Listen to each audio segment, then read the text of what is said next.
Alors, aujourd'hui, nous sommes en présence de l'amortissement d'immobilisation qu'il ne faut pas confondre avec l'amortissement d'emprunt. Il n'y a que le mot amortissement qu'on trouve dans l'emprunt et dans l'immobilisation. Ne confondez jamais les deux. L'amortissement dans l'emprunt veut dire remboursement de l'emprunt. Alors que l'amortissement d'immobilisation veut dire en fait perte de valeur d'un bien à cause de son utilisation dans le temps. C'est bon, l'amortissement d'immobilisation? L'entreprise va investir dans un bien immobilier qu'elle va utiliser pendant des années, mais seulement au niveau comptable. Le matériel va perdre de sa valeur et à un certain temps ne vaudra plus rien. C'est l'exemple de l'Argus. C'est exactement la même chose. L'Argus. Ça veut dire que vous avez une voiture, après un certain temps, s'il vous plaît, après un certain temps, la voiture ne vaut plus rien à l'Argus, mais vous continuez à l'utiliser. C'est pas parce que la voiture va perdre sa valeur comptable qu'on ne peut pas l'utiliser. C'est exactement la même chose pour le matériel. Donc là, notre cas, c'est que l'entreprise achète un matériel industriel pour une valeur, donc le prix, elle l'a acheté 180 000 € TTC. Elle compte utiliser ce matériel durant 5 ans, et même plus que 5 ans, mais seulement au niveau comptable. Dans le bilan, le matériel s'affichera avec une valeur comptable, mais à la fin de la 5e heure, ce matériel n'apparaîtra même pas dans le bilan, parce qu'il vaudra 0. Est-ce que vous avez compris ça? C'est bon? Donc, on nous dit que le matériel industriel va perdre toute sa valeur comptable à la fin de la 5e année. C'est-à-dire à la fin de la 5e année, on ne verra pas matériel industriel dans l'actif du bilan. Voilà les données que nous avons. La date d'achat est le 1er juin, et la date d'utilisation est le 1er juillet. Le 1er juillet. Le 1er juillet 2015. C'est les données indispensables. Mais on ajoute, et on vous donne aussi, ce qu'on appelle un tableau de répartition des unités d'œuvre, c'est-à-dire en fait, c'est la cadence d'utilisation de la machine. On sait qu'en 2015, la machine sera utilisée 5 000 heures. En 2016, 10 000 heures. 2017, 8 000 heures. En 2018, encore plus, 12 000 heures. Et en 2019, 9 000 heures. Et à la fin, quand on aura fait toutes ces heures, l'entreprise ne vaudra plus rien au niveau comptable. Avec ces données, on vous demande d'établir le tableau d'amortissement linéaire et le tableau d'amortissement non linéaire. Et après avoir établi les deux tableaux, on vous demandera de comptabiliser, par exemple, l'amortissement de la première année dans le journal. C'est ce qu'on va faire aujourd'hui. Est-ce que vous avez compris l'exercice déjà? C'est bon pour tout le monde? Bien. Alors on va commencer par l'amortissement linéaire.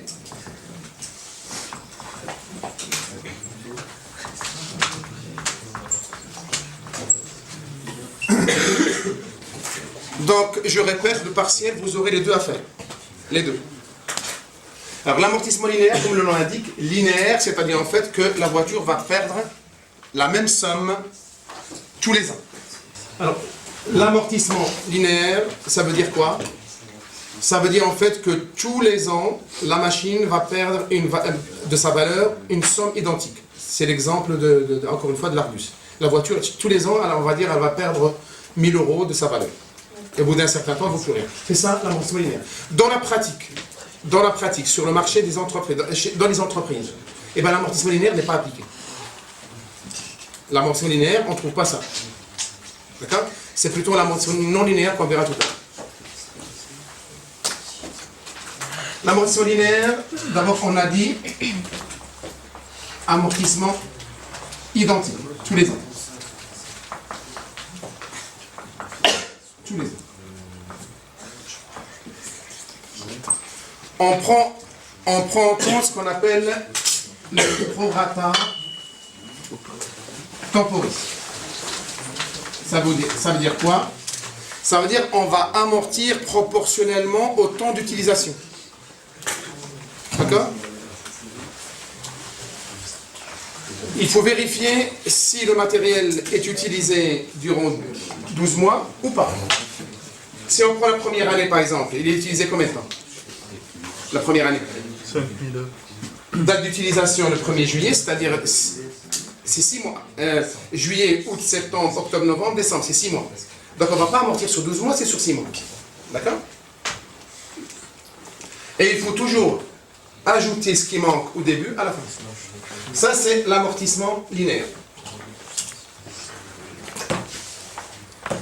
Dans l'exercice, il faut vérifier le début de l'exercice comptable. On va dire, admettons que l'exercice comptable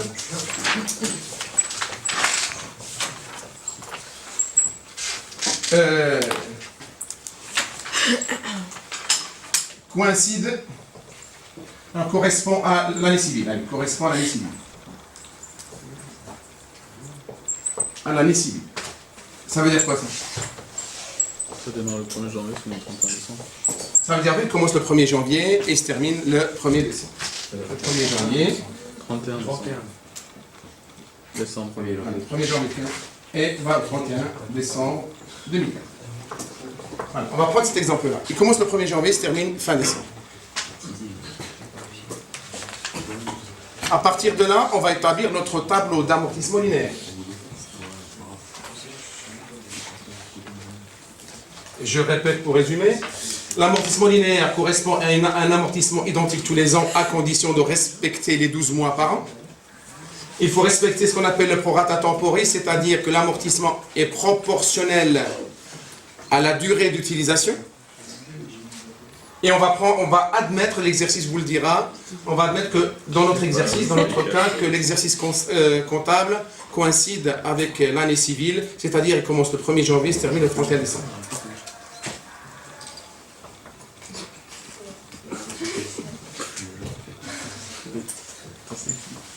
Alors, période, on va dire V0, valeur, voilà. Amortissement.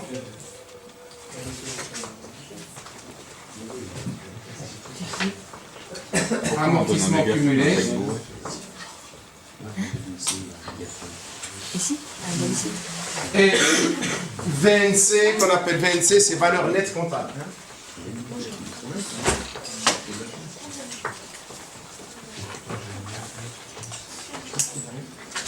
Bien. Donc, l'amortissement commence donc le 1er juillet 2015, donc on est en 2015, 2016, 2017, 2018, 2019, et on va aller jusqu'à 2020, parce que les 6 mois qui nous manquent en 2015, on va les ajouter en 2020.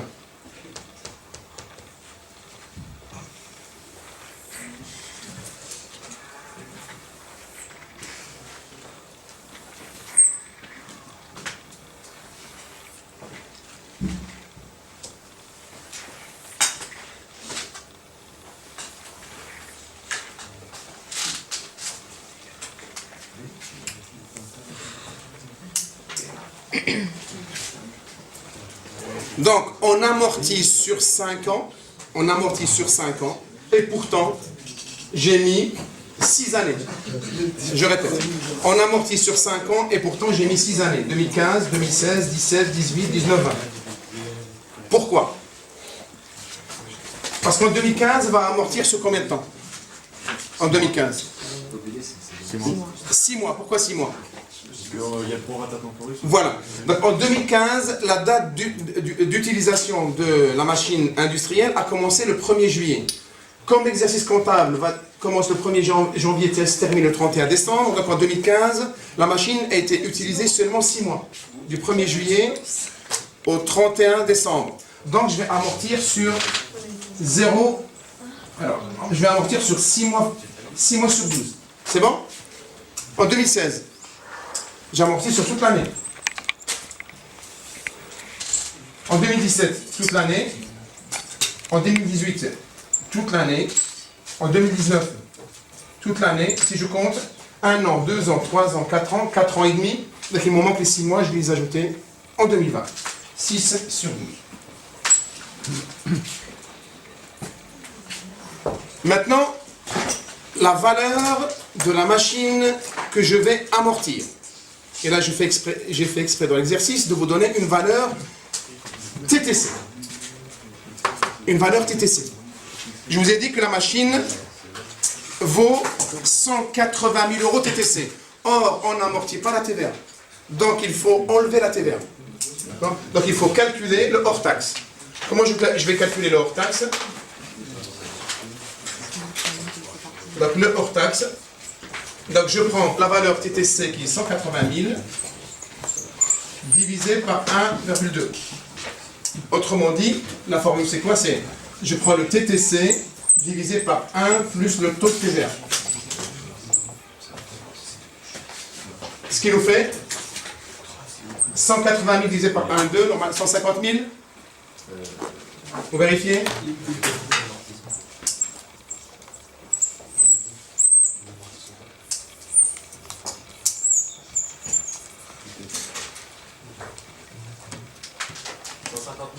Ok, c'est bon.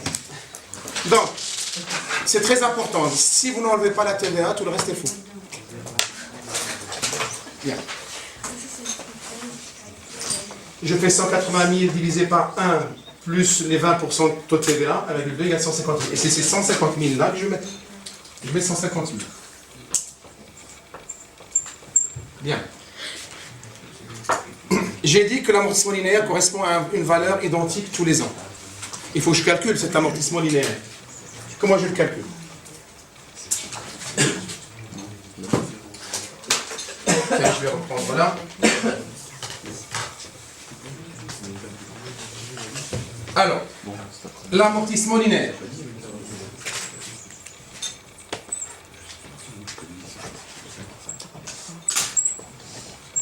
Égal à quoi? Égal, je prends 150 000 divisé par la durée d'amortissement, 5 ans. Ce qui nous fait 30 000. Donc tous les ans, le matériel industriel va perdre 30 000 € à condition de respecter les 12 mois. Donc à chaque fois, quand il y a un an, je mets 30 000. Donc là, je peux mettre 30 000. 30 000.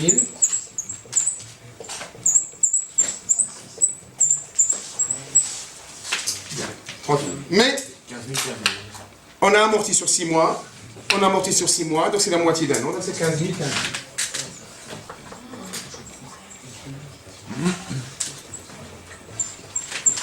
Si on fait le total des amortissements là, on arriverait à 150 000. C'est bon? Maintenant, je n'ai qu'à remplir mon tableau. Alors, la valeur 150 000, je peux la mettre partout. Comme ça.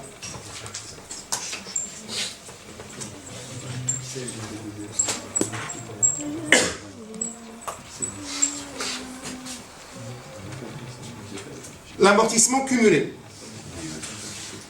Donc, c'est les calculs statistiques, c'est les effectifs cumulés croissants. Donc, 15 000. Voilà, c'est ça ce qu'ils avaient dit. C'est drôle. Bien, alors je prends 15 000, je les mets là. 15 000 plus 30 000. 45 000. Plus 30 000. 75 000. 105 000. La semaine dernière, ils l'ont fait. Ça m'a jeté fou. 135 000. Et 150 000. Est-ce que vous avez compris comment on calcule ça? Oui. Ouais. Je mets 15 000 plus 30 000 égale 45 000. 30 000 égale 105 000. Et 105 000 plus 30 000 égale 135 000. Et 135 000 plus 15 000 égale 150 000. Maintenant, la valeur nette comptable, ça veut dire quoi ça? Le 1er juillet 2015, la machine industrielle valait 150 000. Le 31 décembre 2015, la machine ne vaut plus. Je fais 150 000 moins les amortissements cumulés. Je répète.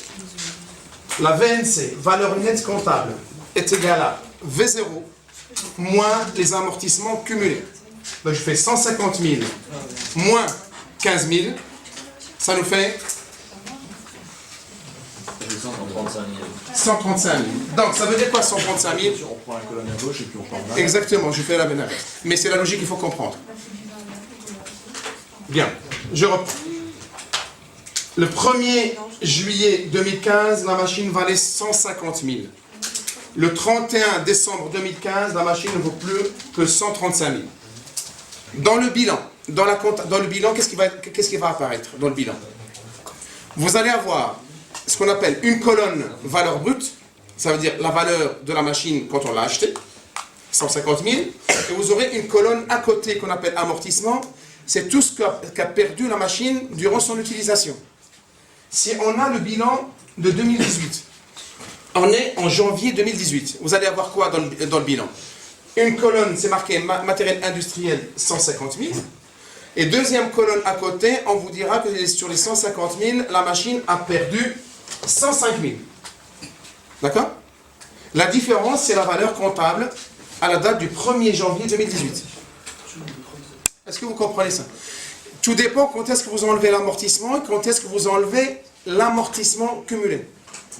Vous enlevez l'amortissement si vous remettez cette valeur ici. Et par contre, si vous laissez 150 000 partout, il faut enlever l'amortissement cumulé. Est-ce que c'est compris ça? Je répète, si vous laissez 150 000 partout là, vous devez enlever l'amortissement cumulé pour avoir la valeur nette comptable à la fin de l'exercice comptable.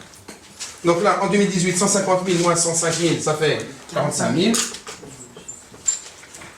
Après, on a 150 000 moins 135 000, ça fait 15 000. Et à la fin de 2020, la machine ne vaut plus rien.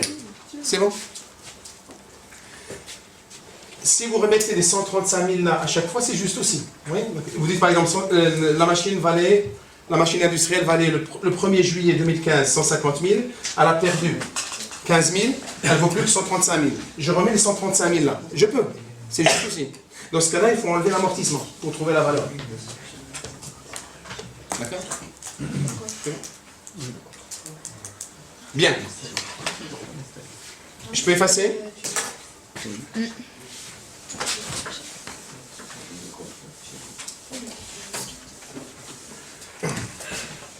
Maintenant, on vous demande de comptabiliser, l'amortissement de la première année. Donc là, comptabilisation.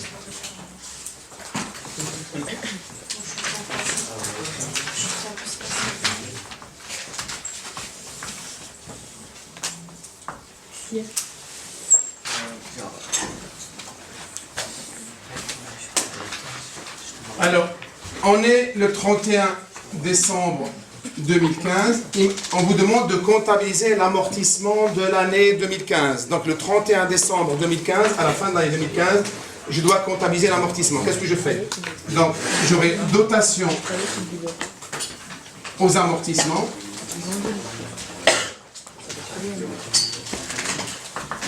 Et j'aurai amortissement d'immobilisation.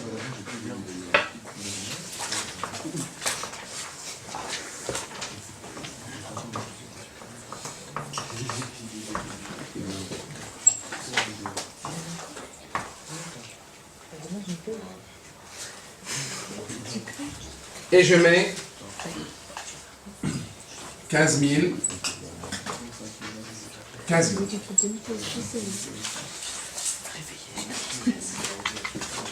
Bien.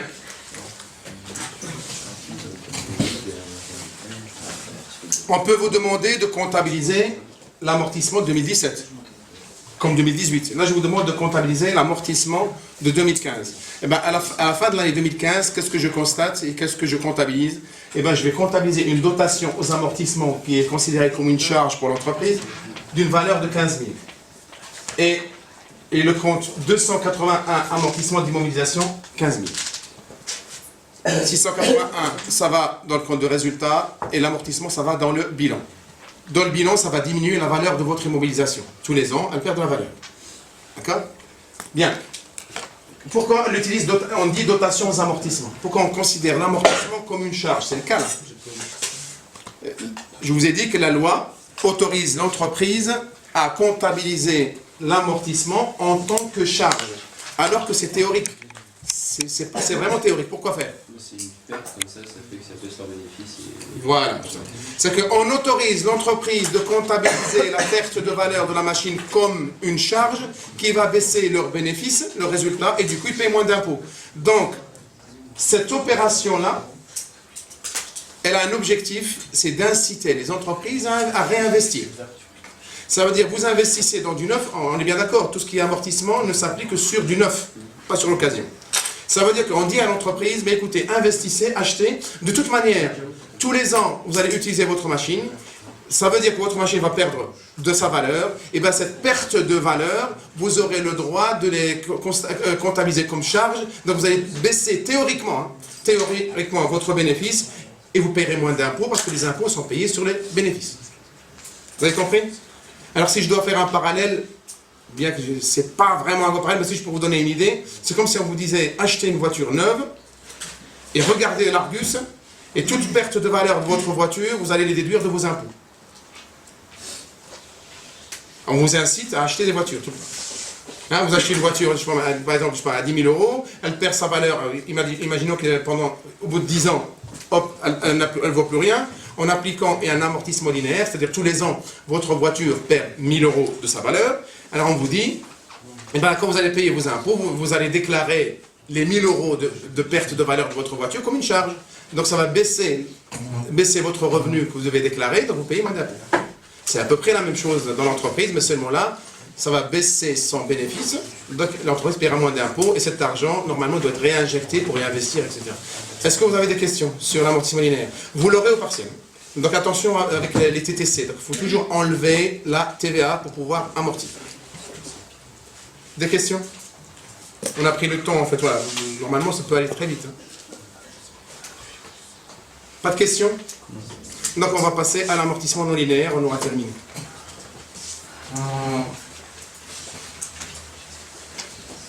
Non linéaire.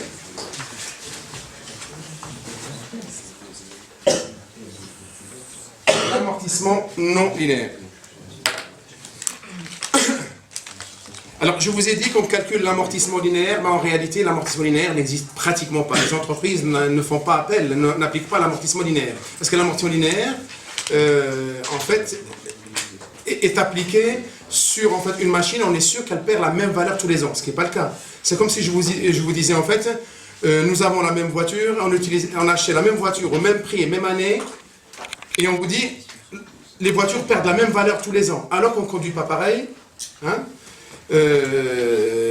on ne fait pas le même nombre de kilométrages par an. Vous voyez, donc c'est pas logique. L'amortissement linéaire, ça n'a pas de sens. C'est juste pour faciliter les calculs. En réalité, on fait appel à l'amortissement non linéaire. Ça veut dire quoi? Non linéaire, ça veut dire que la machine industrielle, elle va perdre de sa valeur proportionnellement à son utilisation. Plus je l'utilise, plus elle perdra de sa valeur. Moins je l'utilise, moins elle perdra de sa valeur. C'est comme si je vous disais, j'ai la même voiture que vous, si je ne fais que 10 000 km avec, et vous faites 30 000 km, normalement, votre voiture doit perdre plus de valeur que la mienne. C'est exactement ça, l'amortissement non linéaire. Dans notre exercice, on vous donne toujours, ça c'est donné ça, on vous donne toujours ce qu'on appelle des unités d'œuvre. Ici, j'ai pris l'exemple des heures d'utilisation de la machine. D'accord? Je vous dis que la machine, le matériel industriel qui est acheté le 1er juin, qui est utilisé à partir du 1er juillet, on vous dit que ce matériel industriel a été utilisé 5000 heures en 2015. On va là-dessus un peu. Alors, le matériel industriel, on l'a utilisé 5000 heures en 2015, 10 000 heures en 2016, un peu moins en 2017. Alors, au taquet en 2018, c'est seulement 9000 heures en 2019. Ça veut dire quoi concrètement? C'est qu'en 2015, le matériel va perdre moins de sa valeur qu'en 2016. C'est bon? Dans d'autres exercices, on peut vous donner par exemple l'achat d'un photocopieur et les unités d'heure sur le nombre de photocopies. Oui? C'est quoi la différence entre l'amortissement linéaire et l'amortissement non linéaire? Non, mais l'amortissement non linéaire, c'est amortissement d'immobilisation, c'est la même chose. L'amortissement d'immobilisation, il y a deux méthodes d'amortissement. Enfin, il y a deux méthodes d'amortissement linéaire. Enfin, deux méthodes d'amortissement d'immobilisation. Il y a deux méthodes. Ce qu'on appelle amortissement linéaire et amortissement non linéaire. Mais les deux, ce sont des amortissements d'immobilisation. De quoi on a besoin pour établir notre tableau d'amortissement non linéaire? D'abord, il n'y a plus de prorata par rapport au temps. C'est fini. Quand on vous demande d'établir le tableau d'amortissement non linéaire, on vous dit que la durée d'amortissement est de 5 ans, ben, il y aura 5 années. Il n'y aura pas, comme tout à l'heure, 6 années, parce qu'il y a un problème de proportionnalité. Si on vous dit que l'amortissement, et c'est sur 6 ans, il y aura 6 lignes, 6 années. D'accord? Vous oubliez l'amortissement, ce qu'on appelle le prorata temporis, par rapport au temps. Hein, le prorata par rapport au temps. Alors, qu'est-ce que je fais? C'est très simple. Donc, je vais établir toujours mon tableau d'amortissement. Là, j'ai période. J'ai toujours V0. Amortissement. Amortissement cumulé. Et j'ai VNC. VNC. D'accord? Donc, rappelez-vous ce que je vous ai dit. Quand on est en amortissement non linéaire, si on nous dit 5 ans, c'est les 5 années qui vont apparaître. Il n'y a pas d'histoire de proportionnalité par rapport au temps.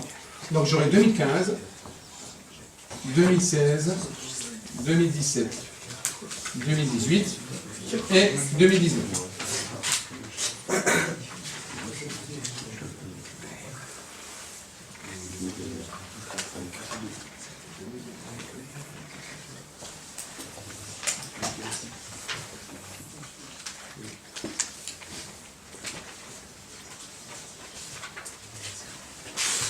Bien. Donc, et on amortit, c'est toujours 150 000 euros. Alors, l'amortissement de 2015. On va calculer en fait l'amortissement proportionnel, mais ce ne sera pas par rapport au temps, mais par rapport aux unités d'heure. La première chose qu'il faut faire, c'est qu'il faut calculer le total des unités d'œuvre là. Donc j'ajoute une colonne.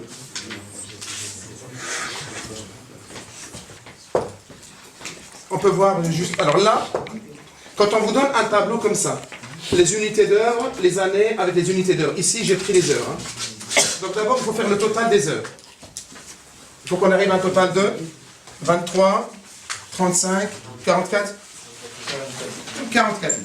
Voilà. Donc, sur les 5 ans, la machine sera utilisée 44 000 heures. Quand elle aura fait les 44 000 heures, elle ne vaudra plus rien au niveau comptable. Elle vaudra 0. En 2015, maintenant en 2015, quel est le montant de l'amortissement? En 2015, ben, il suffit de faire 150 000.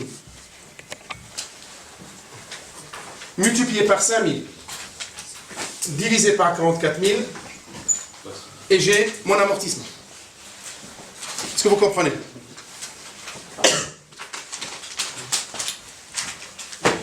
Je peux transformer les heures en pourcentage, si vous voulez, à la limite.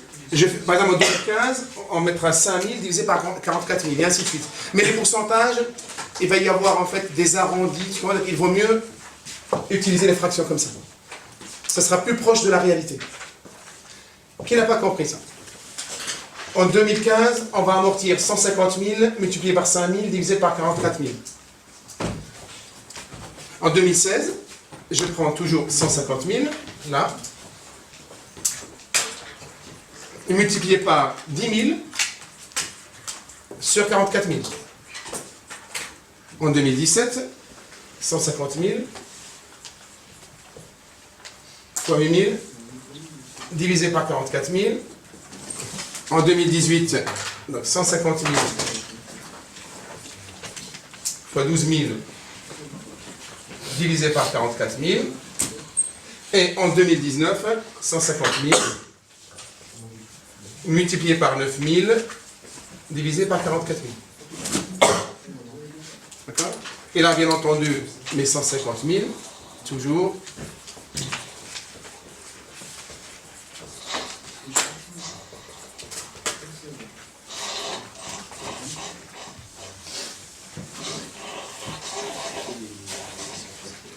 Vous me donnez les résultats? Là, allez. 17 045,45. 17 045. Après. 34 090,91. 34 000. 90,91.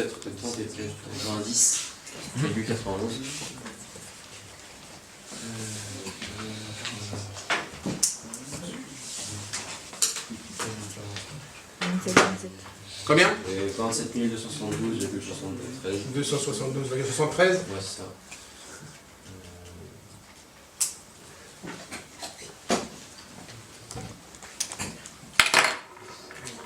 Ensuite, 40 909,09. 40 909,09. Oui.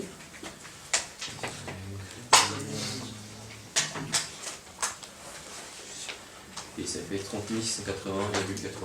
30 681. Oui, 89. 82. Voilà. Donc faites attention à l'exercice. Donc si je vous demande d'arrondir à 10 à la puissance moins 2, c'est deux chiffres après la virgule. Hein. D'accord? Si je vous demande d'arrondir, vous arrondissez. Si je vous demande d'avoir deux chiffres après la virgule, vous respectez la consigne. Hein, tout dépend de l'exercice. Alors, pour faciliter l'exercice, c'est juste une révision. Donc je vais enlever les virgules. D'accord? Alors là, ça fait 25, je mettrai 45, 5, 4, ça devient 5, et je mets 6. Là, je mets 11. Là, je mets 13.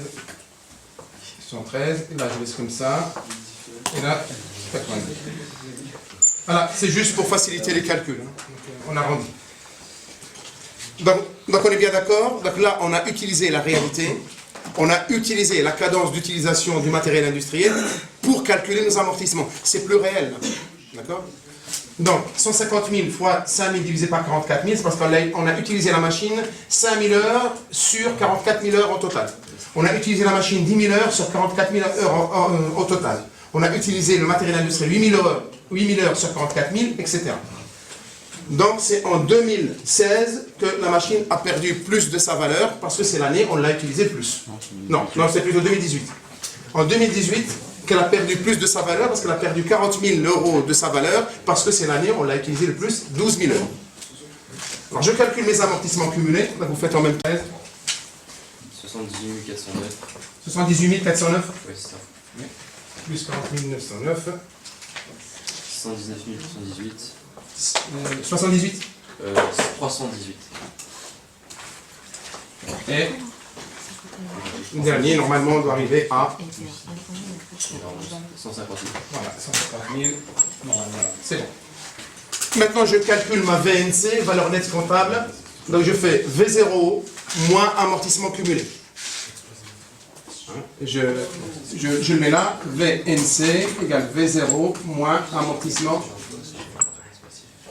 cumulé.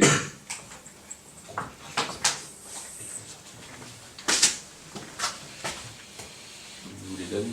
Allez, allons-y. 132 955. 132. Oui, 132 955. Oui. Ensuite, Le suivant. 98 864. 98 864. 71 591. 71 591. Oui.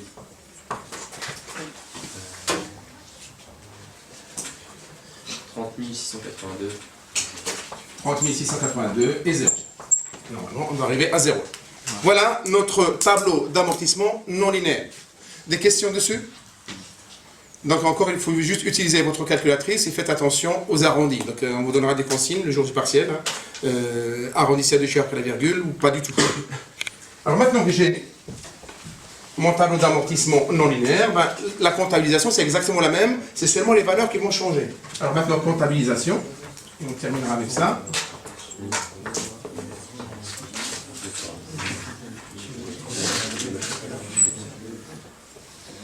Donc on est on vous demande de comptabiliser dans le journal l'amortissement de 2015.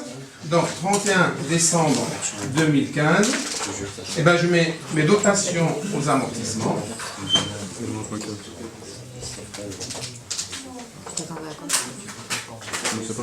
Et amortissement. On va refaire le même autour de Amortissement d'immobilisation. Compte 681, compte 281. Et là, cette fois-ci, donc je mets ma valeur, c'est l'amortissement. En fait, je mets l'amortissement là, ici. Donc, ça sera 17 045. Et l'amortissement d'immobilisation, 17 045.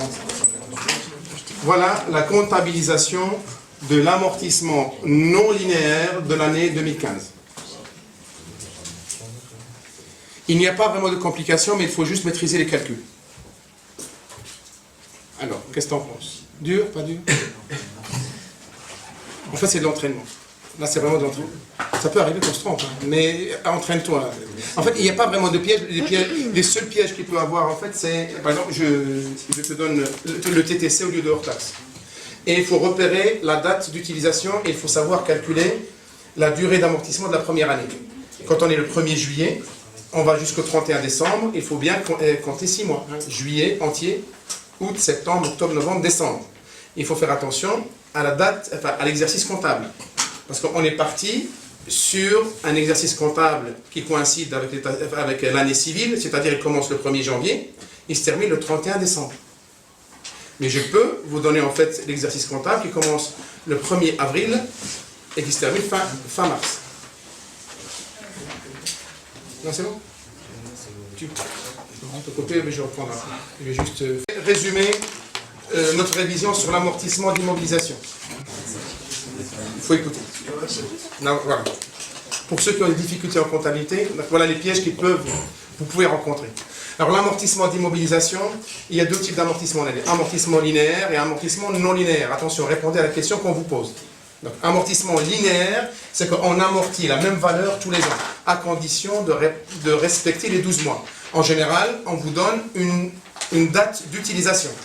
D'accord?